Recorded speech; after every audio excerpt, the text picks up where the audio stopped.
Assalamu alaikum wa rahmatullahi wa barakatuh. In this short message, I'd like to share with you some pointers about the role of the Quran in the life of a new Muslim, someone who just reverted to Islam and is considering or trying to figure out the path.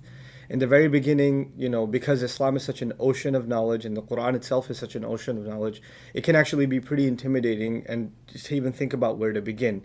So, the first bit of advice I'd like to give you is as far as learning and understanding the Quran is concerned, take it very little at a time. Don't rush yourself, don't push yourself into, and don't stress yourself out that you don't know everything yet, or you don't know how to recite it properly yet, or you haven't understood all of it yet. It's okay. The Quran and our relationship with it is all about quality, and it's not really about quantity.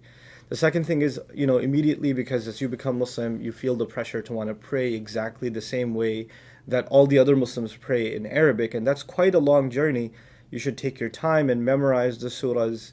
Even if it takes you months to do it, it's fine. It's okay for you to, take a little bit at a time as far as memorization is concerned. And the question might even arise, why do I have to pray in Arabic? Why can't I just pray in English or Spanish or whatever other language? Well, you certainly can, but we believe that the Quran is the literal word of Allah. That it's literally, doesn't matter what ethnicity or background you come from. I myself am not Arab, and actually the majority of people in the world aren't Arab, but we consider the language of the Quran sacred because it's directly from Allah and that's part of its purity. And so we give it importance. And so even if it takes you time, do try to memorize the first surah, memorize some of the short surahs towards the end, and inshallah you'll figure out a way to understand them better.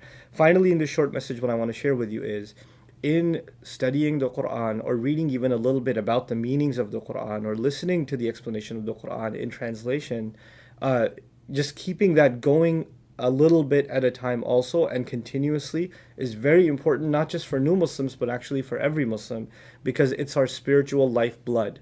You're going to be praying with it and you're going to be reading it eventually in a pretty short time if Allah wills, even in the Arabic language. But until that happens, and even after that happens, you should be continuously trying to understand it in the English language, just a little bit at a time. It'll give you a spiritual boost and even open up your mind to things and expand the wisdom of Allah onto you in ways that you didn't expect.